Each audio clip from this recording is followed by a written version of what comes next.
अस्सलाम वालेकुम। ਅੱਜ ਪੀਜ਼ਾ ਬਣਨ ਲੱਗਾ ਸੀ ਤੇ ਮੈਂ ਕਿਹਾ ਚਲੋ ਤੁਹਾਨੂੰ ਵੀ ਦੱਸਦੀ ਹਾਂ। ਇੱਥੇ ਇਹ ਦੇਖੋ ਅਸੀਂ ਮੈਦਾ ਲੈ ਰਹੇ ਹਾਂ, 3 ਕੱਪ ਤਕਰੀਬਨ ਮੈਦਾ ਲੈ ਰਹੇ ਹਾਂ। ਇਹ 3 ਕੱਪ ਮੈਦਾ ਹੋ ਗਿਆ ਤੇ ਇਹ ਹੁਣ ਵਿੱਚ ਪਏਗਾ ਨਮਕ। ਇਹ ਨਮਕ ਪੈ ਗਿਆ। ਇਸ ਤੋਂ ਬਾਅਦ ਇਹਦੇ ਥੋੜੀ ਜਿਹੀ ਚੀਨੀ ਵੀ ਪਾਵਾਂਗੇ। ਇਹ ਥੋੜੀ ਜਿਹੀ ਚੀਨੀ ਚਲੀ ਗਈ। ਇਸ ਤੋਂ ਬਾਅਦ ਤੁਹਾਡਾ ਜਿਹੜਾ ਕੁਕਿੰਗ ਆਇਲ ਹੈ ਨਾ, ਥੋੜਾ ਜਿਹਾ ਉਹ 3 ਤੋਂ 4 ਟੇਬਲ ਸਪੂਨ ਜਾਣਗੇ, ਅਸੀਂ ਅੰਦਾਜ਼ੇ ਨਾਲ ਪਾ ਰਹੇ ਹਾਂ। ਇਹਨੂੰ ਹੁਣ ਤੁਸੀਂ ਅੱਛੀ ਤਰ੍ਹਾਂ ਮਿਕਸ ਕਰ ਲੈਣਾ ਤਾਂ ਕਿ ਸਾਰੀਆਂ ਚੀਜ਼ਾਂ ਅੱਛੀ ਤਰ੍ਹਾਂ ਨਾਲ ਮਿਕਸ ਹੋ ਜਾਣ। ਇਸ ਤੋਂ ਬਾਅਦ ਈਸਟ ਪਾਊਡਰ ਦਾ ਇੱਕ ਪੈਕਟ ਪੈ ਜਾਏਗਾ। ਚਲੋ ਜੀ, ਇਹ ਵੀ ਚਲਾ ਗਿਆ। ਇਹਨੂੰ ਅੱਛੀ ਤਰ੍ਹਾਂ ਮਿਕਸ ਕਰ ਲਓ ਤੇ ਹੁਣ ਇਹਦੇ ਵਾਸਤੇ ਨਾ ਤੁਸੀਂ ਪਾਣੀ ਲਵੋਗੇ। ਪਾਣੀ ਦੇ ਨਾਲ ਨਾ ਇਹਨੂੰ ਗੁੰਨ ਲਓਗੇ। ਜਿਸ ਤਰ੍ਹਾਂ ਆਟਾ ਨਹੀਂ ਗੁੰਨੀਦਾ, ਥੋੜਾ ਥੋੜਾ ਪਾਣੀ ਪਾ ਕੇ ਅਸੀਂ ਇਹ ਡੋ ਨੂੰ ਤਿਆਰ ਕਰਾਂਗੇ। ਇੱਕੋ ਦਫਾ ਪਾਣੀ ਪਾਵਾਂਗੇ ਤੇ ਫਿਰ ਡੋ ਪਤਲੀ ਹੋ ਜਾਂਦੀ ਹੈ। ਇਹ ਦੇਖੋ ਇੱਥੇ ਡੋ ਹੋ ਗਈ ਜੇ ਤਿਆਰ। ਇਹ ਬਿਲਕੁਲ ਸਖਤ ਹੈ, ਜਿਸ ਤਰ੍ਹਾਂ ਆਟਾ ਨਹੀਂ ਗੁੰਨੀਦਾ, ਸੇਮ ਉਸੇ ਤਰ੍ਹਾਂ ਦਾ ਸਾਰਾ ਪ੍ਰੋਸੈਸ ਹੈਗਾ। ਇਹਨੂੰ ਅੱਛੀ ਤਰ੍ਹਾਂ ਤੁਸੀਂ ਗੁੰਨ ਲਓ ਆਟੇ ਨੂੰ ਤੇ ਇਹਨੂੰ ਇਹ ਡੋ ਤਿਆਰ ਕਰਨੀ ਹੈ। ਜਿੰਨਾ ਤੁਸੀਂ ਇਹਨੂੰ ਅੱਛੀ ਤਰ੍ਹਾਂ ਕਰੋਗੇ ਨਾ, ਗੁੰਨ ਲਵੋਗੇ, ਇਤਨੀ ਅੱਛੀ ਡੋ ਤਿਆਰ ਹੁੰਦੀ ਹੈ। ਤੇ ਬਸ ਇਹਨੂੰ ਡੋ ਹੋ ਗਈ ਜੇ ਤਿਆਰ। ਹੁਣ ਅਸੀਂ ਇਹਨੂੰ ਇੱਕ ਬਾਉਲ ਦੇ ਵਿੱਚ ਰੱਖਾਂਗੇ ਤਾਂ ਕਿ ਇਹਨੂੰ ਫਿਰ ਇਹ ਚਲੀ ਗਈ ਜੇ ਬਾਉਲ ਦੇ ਅੰਦਰ। ਥੋੜਾ ਜਿਹਾ ਉੱਪਰ ਨਾ ਆਇਲ ਲਾਵਾਂਗੇ। ਇਹ ਟਿਸ਼ੂ ਪੇਪਰ 'ਤੇ ਲਾ ਕੇ ਥੋੜਾ ਤੁਸੀਂ ਆਇਲ ਲਾ ਲਓ। ਇਹ ਲੱਗ ਗਿਆ ਜੇ ਆਇਲ। ਚਲੋ ਜੀ, ਉਸ ਤੋਂ ਬਾਅਦ ਅਸੀਂ ਇਹਨੂੰ ਡੋ ਨੂੰ ਡਬਲ ਕਰਨ ਵਾਸਤੇ ਰੱਖ ਦਾਂਗੇ। ਇੱਥੇ ਚਿਕਨ ਆ ਗਿਆ ਜੇ, ਚਿਕਨ ਹੋ ਗਿਆ ਤਿਆਰ।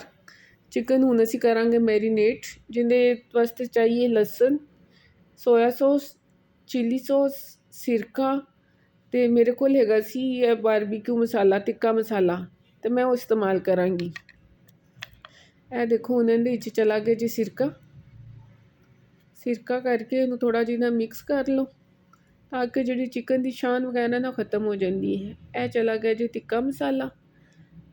ਉਸ ਤੋਂ ਬਾਅਦ ਚਿੱਲੀ ਸੌਸ ਪਾਈ ਜਾਏਗੀ ਵਿੱਚ। ਇਹ ਚਲੀ ਗਈ ਜੀ ਚਿੱਲੀ ਸੌਸ। ਉਸ ਤੋਂ ਬਾਅਦ ਸੋਇਆ ਸੌਸ ਆਏਗਾ, ਸੋਇਆ ਸੌਸ ਪਾਵਾਂਗੀ। ਇਹ ਸੋਇਆ ਸੌਸ ਪੈ ਗਈ। ਹੁਣ ਇਹਨੂੰ ਅੱਛੀ ਤਰ੍ਹਾਂ ਨਾਲ ਮੈਰੀਨੇਟ ਕਰ ਲਓ। ਇਹਨੂੰ ਅੱਛੀ ਤਰ੍ਹਾਂ ਮੈਰੀਨੇਟ ਕਰਕੇ ਤਕਰੀਬਨ ਅੱਧੇ ਘੰਟੇ ਬਾਅਦ, ਅੱਧੇ ਕੁ ਘੰਟੇ ਵਾਸਤੇ ਰੱਖ ਦੇਣਾ। ਫਿਰ ਅੱਧੇ ਘੰਟੇ ਬਾਅਦ ਇਹਨੂੰ ਪੱਕਣ ਵਾਸਤੇ ਰੱਖ ਦੇਣਾ।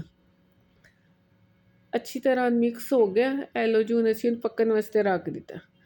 ਇਹਨੂੰ ਥੋੜਾ ਜਿਹਾ ਵਿੱਚ ਪਾਣੀ ਪਾ ਲੈਣਾ ਤਾਂ ਕਿ ਉਹ ਅੱਛੀ ਤਰ੍ਹਾਂ ਗਲ ਜਾਏ। ਦੂਸਰੀ ਤਰਫ ਅਸੀਂ ਇਹਦੀ ਪੇਸਟ ਤਿਆਰ ਕਰ ਰਹੇ ਹਾਂ। ਕੈਚਅਪ ਲਿੱਤੀ ਹੈ ਤੇ ਉਹਦੇ ਅੰਦਰ ਕਾਲੀ ਮਿਰਚ ਪਾ ਰਹੇ ਹਾਂ ਤੇ ਨਾਲ ਗਰਮ ਮਸਾਲਾ ਪਾ ਰਹੇ ਹਾਂ, ਤੁਹਾਡੀ ਆਪਣੀ ਮਰਜ਼ੀ। ਇੱਥੇ ਡੋ ਦੇਖੋ ਹੋ ਗਈ ਜੇ ਡਬਲ। ਇੱਥੇ ਡੋ ਲਵਾਂਗੇ। ਇਹ ਤਕਰੀਬਨ ਸਾਡੇ ਇਹਦੇ ਨਾਲ ਨਾ 2 ਪੀਜ਼ੇ ਬਣਨੇ ਨੇ। ਉਹਨਾਂ ਨੂੰ ਹਾਫ ਕੀਤੀ ਡੋ ਨੂੰ ਤੇ ਇਹਦੇ ਨਾਲ ਜਿਹੜਾ ਹੈਗਾ ਨਾ, ਇਹਨੂੰ ਉਹ ਕਰਾਂਗੇ, ਰੋਟੀ ਵੇਲ ਲਓ। ਜਿਸ ਤਰ੍ਹਾਂ ਤੁਹਾਡੇ ਪੈਨ ਦੇ ਹਿਸਾਬ ਦੇ ਨਾਲ ਤੁਸੀਂ ਨਾ ਆਪਣੀ ਇਹ ਵੇਲਣੀ, ਜਿੱਦਾਂ ਤੁਹਾਡਾ ਪੈਨ ਹੈਗਾ ਨਾ ਉਸ ਹਿਸਾਬ ਨਾਲ ਤੁਸੀਂ ਰੋਟੀ ਵੇਲ ਲਓ। ਇਹ ਲਓ, ਸਾਡੀ ਹੋ ਗਈ ਜੀ ਤਿਆਰ। ਇੱਥੇ ਮੈਂ ਪੈਨ ਦੇ ਵਿੱਚ ਲਗਾ ਦਿੱਤੀ। ਹੁਣ ਡੋ ਨੂੰ ਸੈੱਟ ਕਰ ਲੈਣਾ ਪੈਨ ਦੇ ਅੰਦਰ ਤੇ ਫਿਰ ਜਿਹੜੀ ਕੈਚਅਪ ਹੈਗੀ ਹੈ ਨਾ, ਉਹ ਵਾਲੀ ਅਸੀਂ ਪਹਿਲੇ ਡੋ 'ਤੇ ਲਗਾਵਾਂਗੇ। ਇਹਦੇ ਵਾਸਤੇ ਦੇਖ ਲਓ ਚੀਜ਼, ਚਿਕਨ ਚੀਜ਼, ਓਲਿਵਸ, ਇਹ ਸਾਰੀਆਂ ਚੀਜ਼ਾਂ ਪੈਣਗੀਆਂ। ਇਹ ਕੈਚਅਪ ਲੈ ਕੇ ਤੇ ਤੁਸੀਂ ਇਹਨੂੰ ਨਾ ਪੂਰਾ ਆਪਣੀ ਇਹਦੇ ਉੱਤੇ ਡੋ 'ਤੇ ਨਾ ਅੱਛੀ ਤਰ੍ਹਾਂ ਕੈਚਅਪ ਨੂੰ ਅੱਛੀ ਤਰ੍ਹਾਂ ਲਾ ਲੈਣਾ ਚਾਰੋਂ ਤਰਫ। ਜਦੋਂ ਤੁਸੀਂ ਦੇਖੋ ਕਿ ਥੋੜੀ ਤੁਹਾਡੀ ਘੱਟ ਹੋ ਰਹੀ ਹੈ, ਹੋਰ ਕੈਚਅਪ ਪਾ ਲਓ। ਇਹ ਲਓ, ਇਹ ਸਾਰੇ ਤਰਫ ਕੈਚਅਪ ਲੱਗ ਗਈ। ਹੁਣ ਇਸ 'ਤੇ ਸਭ ਤੋਂ ਨੀਚੇ ਪਹਿਲੇ ਅਸੀਂ ਮੋਜ਼ਰੇਲਾ ਚੀਜ਼ ਪਾਵਾਂਗੇ। ਮੋਜ਼ਰੇਲਾ ਚੀਜ਼ ਦੇ ਛੋਟੇ ਛੋਟੇ ਪੀਸ ਕਰਕੇ ਸਾਰੇ ਪਾਸੇ ਫੈਲਾ ਦਿਓ। ਇਹ ਪੈ ਗਈ ਮੋਜ਼ਰੇਲਾ ਚੀਜ਼। ਇਹ ਹੁਣ ਜਾ ਰਹੀ ਜੇ ਚੈਡਰ ਚੀਜ਼।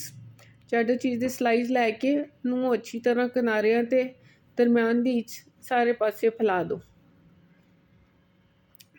ਤਾਂ ਕਿ ਕੋਈ ਜਗ੍ਹਾ ਵੀ ਨਾ ਖੁਸ਼ਕ ਨਾ ਰਹੇ। ਇਹ ਲਓ, ਹੁਣ ਆ ਗਿਆ ਜੀ ਚਿਕਨ ਨੂੰ ਅੱਛੀ ਤਰ੍ਹਾਂ ਨਾਲ ਫੈਲਾ ਦਿਓ ਚਾਰੋਂ ਸਾਈਡਾਂ 'ਤੇ, ਇਹਦੇ ਕਿਨਾਰਿਆਂ 'ਤੇ ਵੀ, ਦਰਮਿਆਨ ਵਿੱਚ ਵੀ, ਸਾਰੇ ਪਾਸੇ ਅੱਛੀ ਤਰ੍ਹਾਂ ਚਿਕਨ ਲਾ ਦਿਓ। ਇਹ ਲਓ ਜੀ, ਸਾਡਾ ਚਿਕਨ ਵੀ ਚਲਾ ਗਿਆ ਜੀ। ਚਲੋ, ਇਹ ਸਾਰੇ ਕਿਨਾਰਿਆਂ 'ਤੇ ਚਿਕਨ ਪਾ ਦਿੱਤਾ। ਹੁਣ ਇਹਦੇ ਉੱਤੇ ਚੀਜ਼ ਪਾ ਦਿੱਤੀ ਹੈ, ਚੈਡਰ ਅਤੇ ਮੋਜ਼ਰੇਲਾ ਦੋਨੋਂ ਚੀਜ਼ ਪੈ ਗਈਆਂ। ਇਹ ਉਸ ਬਰੀਕ ਬਰੀਕ ਟਮਾਟਰ ਦੇ ਸਲਾਈਸ ਕੱਟ ਕੇ ਉਹ ਪਾ ਦਿੱਤੇ ਨੇ, ਅਤੇ ਨਾਲ ਹੀ ਜਿਹੜੇ ਬਲੈਕ ਓਲਿਵਸ ਨੇ ਨਾ ਉਹ ਸਾਰੇ ਅਸੀਂ ਫੈਲਾ ਦੇਵਾਂਗੇ। ਚਲੋ ਇਹ ਬਲੈਕ ਓਲਿਵਸ ਵੀ ਆ ਗਏ ਜੇ। ਇਹ ਹੁਣ ਚਾਰੋਂ ਪਾਸੋਂ ਨਾ ਪਾ ਦਿੱਤੇ ਨੇ। 2 ਪੀਜ਼ੇ ਬਣ ਰਹੇ ਨੇ ਅਤੇ ਇੱਕ 'ਚ ਅਸੀਂ ਸਭ ਬਲੈਕ ਓਲਿਵਸ ਪਾਏ ਨੇ, ਅਤੇ ਜਿਹੜਾ ਦੂਸਰਾ ਬਣਾਵਾਂਗੇ ਉਹਦੇ 'ਚ ਅਸੀਂ ਮਸ਼ਰੂਮ ਵੀ ਪਾਵਾਂਗੇ, ਉਹ ਫਿਰ ਮੈਂ ਤੁਹਾਨੂੰ ਅੱਗੇ ਦਿਖਾਉਂਦੀ ਹਾਂ। ਚਲੋ ਜੀ, ਇਹ ਸਾਡਾ ਹੋ ਗਿਆ ਜੇ ਪਹਿਲਾ ਪੀਜ਼ਾ ਤਿਆਰ, ਅਤੇ ਇਹ ਜਾ ਰਿਹਾ ਜੇ ਓਵਨ ਦੇ ਵਿੱਚ। ਇਹ ਆ ਗਿਆ ਹੁਣ ਸਾਡਾ ਦੂਸਰਾ ਪੀਜ਼ਾ।